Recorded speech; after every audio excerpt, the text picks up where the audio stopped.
हेर्नुहोस् है, सर्प र भेगुताको फाइटिङ परिरहेछ। कसले जित्दो रहेछन्? अब सर्प रहेछ रातो, पुरै आधी खुट्टी निलिसकेको रहेछन् भने सर्पले भेगुतालाई पुरै एट्याक गरिरहेछ। अब कसले जित्दो रहेछ यस फाइटिङमा? हेरौँ अब भेगुता र सर्पको फाइटिङ निकै कडा। भेगुतालाई पनि उतानो परिसकेका छन् भने लडाइसकेका छन्। र हेर्नुहोस् कसले जित्दो रहेछन् यो खेलमा। यो पुरै जङ्गलमा फाइटिङ भइरहेछन्। अरे भेगुता र सर्पको, सर्प रहेछन् रातो रातो कलरको माथि मिसेको रहेछन् भने टिक टिक टिक टिक परेको रहेछन्, कालो खालको रहेछन्। तर यो सर्प कस्तो भनेर चिन्न सकेनन्। हेर्नुहोस् त भेगुतालाई कसरी पक्रिरहेछन्। यता मलाई नै हेरिरहेछन्। फेरि त्यसको आँखा नि पुलिक पुलिक पार्दै।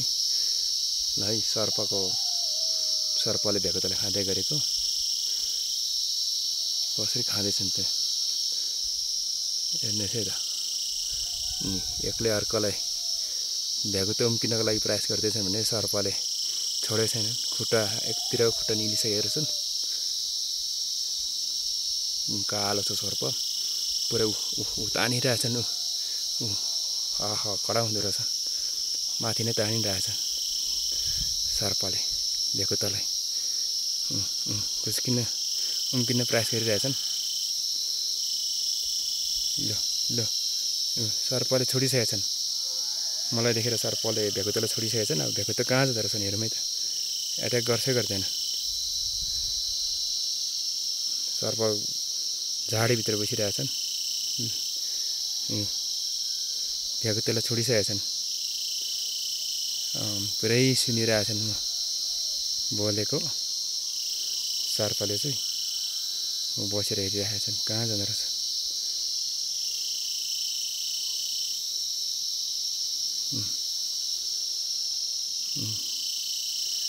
एट्याक गर्छ गर्दैन अब हेर्मै त।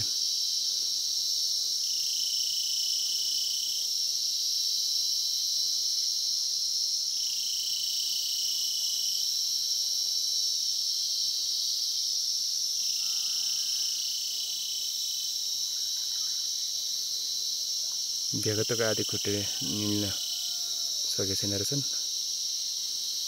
सर्प पनि